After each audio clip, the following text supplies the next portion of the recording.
Today, physics, we're learning about heat transfer.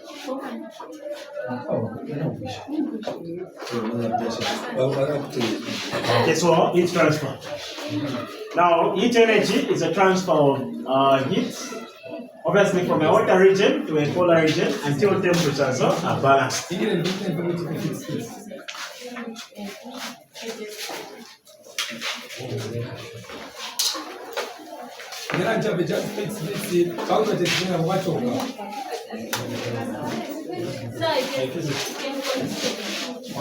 Many much of commenting on the so at least is Oh, okay. Can you explain that? Alright, so today we're talking about heat transfer, the transfer of heat energy from a region of water region, in short, to a polar water region. I don't know if you've ever noticed. Maybe, for example, spoon. We hold the spoon, then we put it where a flame is coming. Maybe we put a flame this side, candle. Okay. It's going to be a candle, so after some time, what will happen? There is a candle, then we go with the spoon. What will happen after some time? Spoon is a karamonga thing. Then we'll let go of the spoon because it becomes what? Are we together? So in short, at first it was cold. Then heat has to move from a region of in short, from a hot region to where it was now cold. Are we together? We are trying to investigate how heat is moving in the three states of matter: solid, liquid, and gas. Alright, so first of all, we need to understand that for heat to be transferred from one region to another, it moves through conduction, convection, and radiation. Right? Yes. Those are the three methods by which heat is transferred. First, we'll start with the first one, conduction. Then we'll move slowly to convection, and we'll talk about radiation. For today, our concentration will just be based on conduction. So conduction is the process by which heat is transferred through a medium from a hot region to a cooler region, or a cooler part. Now, at the water part, particles vibrate actively. They collide with their neighbors. Then through the collision, heat is transferred to the cooler part. Now, I just want to explain exactly what I've written here using this diagram. So I hope people will be following. Yes. So this is the spoon, like in my earlier example. Mind it is the spoon, so no. Okay? So here I just put this one, at least we're able to explain. Yes. So there's a flame this side. That's the reason why I've put heat. Are you together? This is where we're holding. After some time, our agreement is that the heat is going to move from this region here, then it's going to come this side. It's the reason why we feel hot after some time, and we're able to let go of the spoon. So for many examples, take an example. So look at this. We've got heat inside. Okay? Now these particles here are gaining heat. If you remember, those that have taken chemistry, my first test, if you remember, we learned that when particles are given heat energy, okay, they gain kinetic energy, not so. When they're heated, they gain kinetic energy, and they begin to do what? To move faster, isn't it? Yes. Now, if we look at the movement of particles in a solid, how do particles move in a solid? They only vibrate, isn't it? Yes. Why do they vibrate? Alright, so because they're very close to each other, there is little to no space in the particles. Are we together? Yes. So now we're the same because it's solid. So particles are, this I assume that they are very close to each other.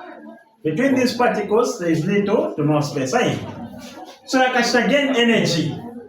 It's not like maybe they'll start moving from one region going to the next one. There is no freedom of movement because there is no space. So the best these particles can do is that as this particle here, for example, as it tries to move up, okay, there is little space. So what does it do? It collides with this particle, not so. So it's up in the same position. As it tries to move this side, it will also collide with this particle. What does it do? It returns back to the same position. When we to vibration, just simply means that a particle is not moving from one point to another. It's just in one position, trying to move, but it still finds itself in the same position. Are we together? Now, that collision that is happening between this particle and this one also means that there is transfer of what? Energy. Are we together?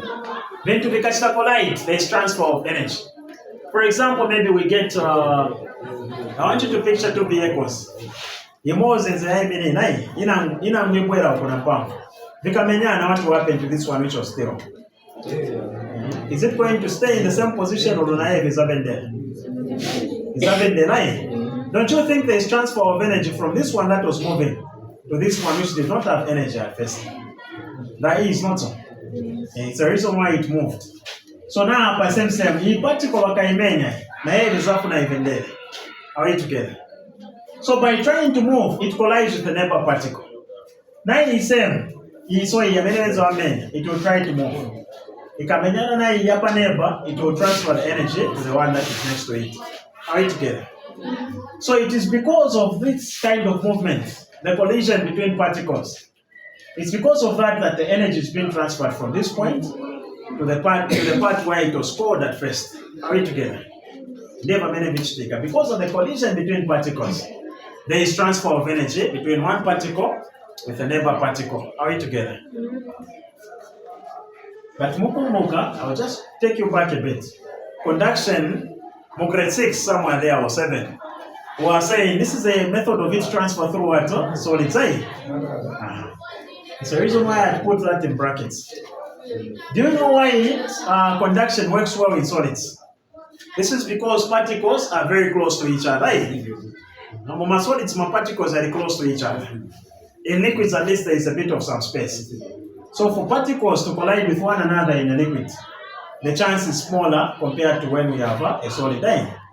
In a solid, particles are close, so the chance of particles to collide with one another is high in solids. Are we together? All right. So let's move to conductivity.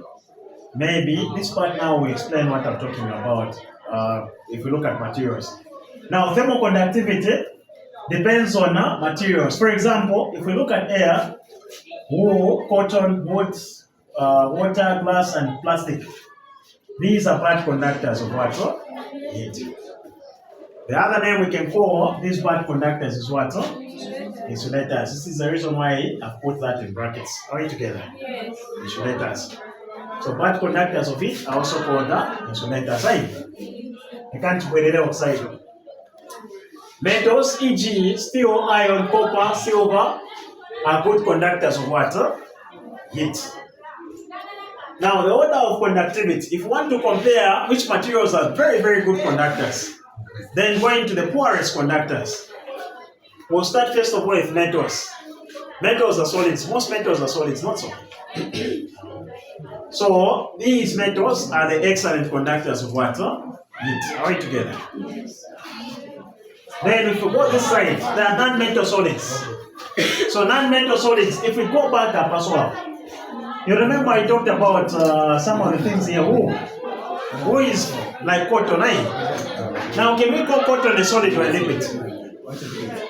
Cotton, in a solid state or a liquid state or a gaseous state? It's a solid, eh? What of wood? Solid. Not even solid, eh? But are they as good as metals? Are they as good as metals? You know that, yeah. All right. So, I'm the party conduction of heat. Are they as good as metals? They are not as good as metals, not so. So, metals will be excellent conductors. Then followed by things like wood, for example. Why are we saying wood should be next? If we go back to the arrangement of particles in wood, because wood is a solid, particles are supposed to be close to each other. Yeah, so there, wood is going to follow, then followed by liquid. Why? Because in liquid, if we compare the arrangement of particles in liquid to that of wood, wood particles are close to each other. Are we together? In liquid, they're a little bit further apart. So wood and liquid cannot be compared. Wood will conduct electricity better than water, liquid. Are we together? Because there is space in liquids. Particles have got a bit of some space. So the chance at which they are going to collide with one another, the particles, is going to be less in liquid compared to wood. Are we together? Alright. So gas is the least because particles in the gas are even further apart. Alright, so we move on. Let's talk about uses of wood conductors. Alright, so uses of wood conductors. Now that we've mentioned the wood conductors of it, okay, how can they be used? So for example, copper, brass, and steel are used for making pots and pans. Why do they use this for making pots and pans? It's because they know these are excellent conductors of water, heat. So when they make pots and pans from copper, brass, or steel, you expect whatever you're trying to cook to be cooked efficiently, to receive heat first of all, and cook very fast, not so. Yeah, so there reason here, very, very simple reason. So because they heat up easily, and therefore food is cooked in a short period. Mercury is also a very good conductor of heat. But if you remember, mercury must have been discussed when we're talking about thermometers, not so. So the reason why we use mercury in thermometers, in liquid and glass thermometers, is because under room temperature and pressure, mercury will always be what? A liquid. But it's a metal. So let's not forget mercury is a metal. And we said metals are good conductors of what? Heat. So that's why some of your thermometers, it will be able to detect heat very, very fast. Are we together? Any slight change of heat, we'll be able to notice it with the movement of mercury in the thermometer.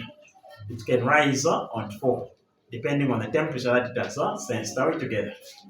That's the reason why it is used in thermometers. Then we can go on the use of insulators. Now, insulators, like we said, are bad conductors of heat.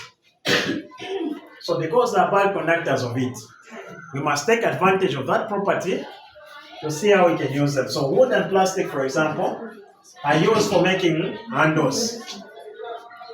The reason why we use them for making handles is because as we are cooking, for example, we won't get burnt. Are we together? We can cook and cook without getting burnt because we're using wood or plastic for an handle.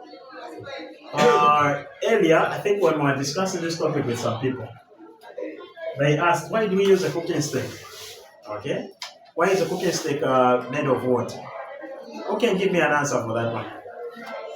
It's a bad conductor. Because it's a bad conductor. Eh? So you can cook for a long time without getting burnt. Wood is not going to burn you because it's a bad conductor of it. By the time it's getting hot, you should use it for a long period of time. All right, together. So this is why we're ending. Now, I just want to ask a few questions. Maybe if there are some people that are left behind, because there was a bit of some movement. Are there any people that are left behind?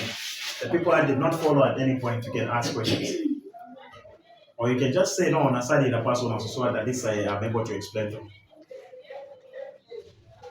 Okay, you just come, so I can see you later. Okay, are there any people that are left behind? Are there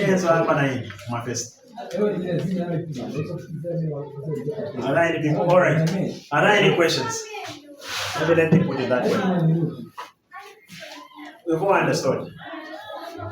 All right. So, okay, there's an experiment.